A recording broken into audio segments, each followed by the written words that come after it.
Vijay TV சீரியலான Mahanadi சீரியலை பார்க்கக்கூடிய நபராக நீங்கள் இருந்தீங்கன்னா கண்டிப்பாக இந்த செய்தி உங்களுக்கு ஒரு அதிர்ச்சி தரும் செய்தியாக வந்து இருக்குங்க. ஆக்சுவலாக விஜய் டிவியில் ரொம்ப சக்ஸஸ்ஃபுல்லாக போகக்கூடிய சீரியல் தான் மகாநதி சீரியல். அதில் வந்து சுவாமிநாதன் அப்படிங்கிற ஒரு நடிகர் வந்து விஜய் அப்படிங்கிற கேரக்டர்ல மகாநதி சீரியல் வந்து நடிச்சிட்டு வராரு. இன்னொரு பக்கம் வந்து லட்சுமி பிரியா அப்படிங்கிறவங்க வந்து காவேரி அப்படிங்கிற கேரக்டர்ல இந்த மகாநதி சீரியல் வந்து நடிச்சிட்டு வராங்க. ஸோ இவங்க ரெண்டு பேருக்கும் மக்களுக்கு மத்தியில் வந்து அவ்வளோ வரவேற்பு என்பது இருக்குங்க. இவங்க ரெண்டு பேருக்கும் அவ்வளோ ஃபேன்ஸ் வந்து இருந்துகிட்டு இருக்காங்க. இவங்க சீரியல்ல மட்டும் கப்புள்ஸா ஜோடியா இருக்காம நிஜ லைஃப்லயும் அவங்க வந்து ஜோடி ஆனாங்கன்னா நல்லா இருக்கும்னு இப்படி வேற வந்து பேசி இருந்தாங்க. அதுவும் ஒரு பக்கம் சோசியல் மீடியால வந்து வைரலா போயிட்டு இருந்தது.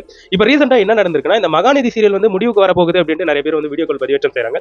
ஆக்சுவலா எதனால அந்த மாதிரி பண்றாங்கன்னா, இந்த மகாநதி சீரியல் எடுக்கக்கூடிய டைரக்டர் வந்து ரீசெண்டா அவருடைய இன்ஸ்டாகிராம் ஸ்டோரியில வந்து ஒன்று பதிவு பண்ணியிருந்தாரு. இட்ஸ் டிராப் அப்படின்ற மாதிரி அதை பதிவு பண்ணியிருந்தாரு. இதை பார்த்து நிறைய பேர் அவள் தான் மகாநதி சீரியல் வந்து முடிவுக்கு வரப்போகுது அப்படிங்கிற ஒரு விஷயத்தை சொல்லி இப்போ வந்து வீடியோக்களை வந்து பதிவேற்றம் செஞ்சுட்டு வராங்க. அதுக்கு ஏற்பவாறு மகாநதி சீரியல்ல நடிக்கக்கூடிய காவேரி அவர்களும் விஜய் அவர்களும் வந்து சேர போறாங்க. அவ்வளவுதான். மகாநதி சீரியல்ல நடிக்கக்கூடிய விஜய் அவர்கள் வந்து தெலுங்கு சீரியலான ஆட்டோ விஜய் சாந்தி அப்படிங்கிற ஒரு சீரியல் வந்து நடிக்க போறாரு.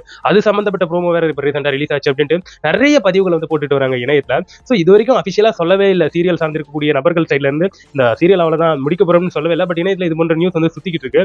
பட் ஒரு சிலர் வந்து என்ன சொல்றாங்கன்னா, சீரியல் வந்து நல்லா தான் போயிட்டு இருக்கு, ஒரு நல்ல சினாரியோல தான் இருக்கு. பட் எப்படி அதுக்குள்ள இந்த சீரியல் வந்து முடிவுக்கு வந்துடும் அப்படின்னு சொல்றாங்க, புரியல அப்படின்ட்டு இந்த சீரியல் சார்ந்திருக்கக்கூடிய நபர்கள் வந்து பேசிட்டு வராங்க. அதே சமயம் அந்த டேரக்டர் பத்தியும் பேசுறாங்க. அந்த டேரக்டர் இப்படிதான் ஏதாச்சும் ஒன்று குழப்பகரமா செஞ்சுட்டு இருப்பாரு அப்படின்ட்டு இதையும் சொல்லிட்டு வராங்க. எனிவேங்க, நீங்க என்ன நினைக்கிறீங்கன்றத என்னுடைய கமெண்ட் செக்ஷன்ல பதிவு பண்ணிட்டு போயிடுங்க.